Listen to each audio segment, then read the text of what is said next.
In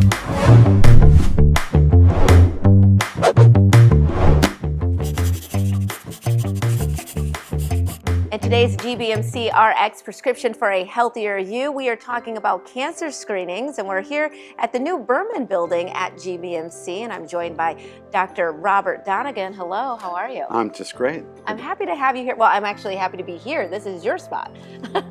It's our new house. It's still got that new house smell. It does. It's a beautiful building, and more importantly, just the work you're going to be doing here. Let's start out with cancer screenings. There are a top 4 or 5 we should be considering, right? Yeah, so not every cancer can be screened appropriately, but there are several types of cancer where there is good evidence to show that screening is impactful. And those include colorectal cancer, cervical cancer, breast cancer, lung cancer, and particularly for those who may be at higher risk, prostate cancer. And why should we be getting these screenings? Why is that important? Well, the screening is very important because when done effectively, it can detect the cancer at a very early stage. And by detecting a cancer at an earlier stage, it can impact how the patient does in the long run. It can improve curability. And it can also lessen some of the intensity of the therapy that needs to be done when it's found at an earlier stage. And we need to be doing these screenings pretty regularly, right? It's not just a one and done. Correct, yeah, because the risk for cancer continues, and oftentimes it increases as people get older. So it's very important to be diligent about following the guidelines and having your screening done appropriately. And as we're talking about screenings, what are some of the misconceptions that you hear about screenings in general? Yeah, there's several out there. So one is that, well, if I feel fine, why do I need to be screened? Right. Well, that sort of goes fully against all of this idea, because the idea is to find cancers before they cause a symptom. Oftentimes when they cause a symptom, they're more advanced. So the absence of symptoms should not lead one to say, I don't need to be screened. So that's number one. Number two is a lot of times people say, well, you know what, I don't have a family history of breast cancer or colon cancer. I think I just said that to you before the interview. Yeah, and so I'm fine, and that's not true. Most of the people who have cancers do not have a family history, so don't let the absence of cancer in the family lead you to think that screening's not necessary. And there's other misconceptions too, that there's not coverage for, it's going to be very expensive to be screened, and most insurances, pretty much all insurances now, are required to cover screening. And if one does not have insurance, there are programs available through the state, for example, especially for breast cancer and cervical cancer, that can provide for free mammograms, for free gynecologic screening as well. So that's very important.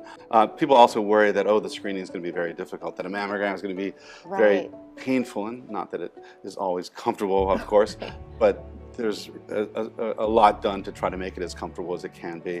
And even colonoscopy or other types of colon cancer screening, yeah, it may be a little bit uncomfortable initially to do the prep for the colonoscopy, for example, but you know what, in the end, if it detects a cancer early or prevents a cancer, then believe me, it's much more to one's benefit to do the screening. I'm really happy to hear you clear up these misconceptions, because I've heard them all. I think I've even ascribed to some beforehand until you know better.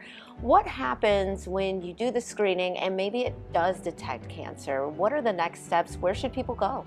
Well, so obviously you're going to be talking to a clinician, hopefully your physician or nurse, about the news, and then you should get quickly to the appropriate setting to have that testing done. We have a brand new cancer center here at GBMC. We're very excited because now all of our doctors, all of our clinical team are in one space, and so it's a very efficient way to get your care all done at once.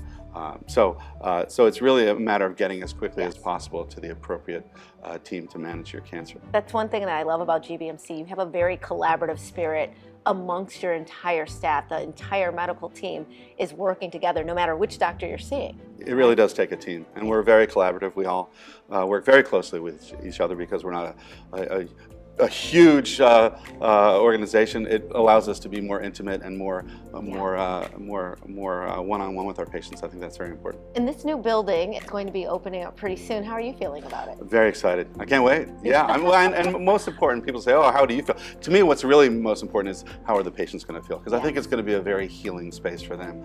And I think spaces matter. I mean, obviously the care is very important, but I think when they walk in here, they're going to feel like this place really cares about them.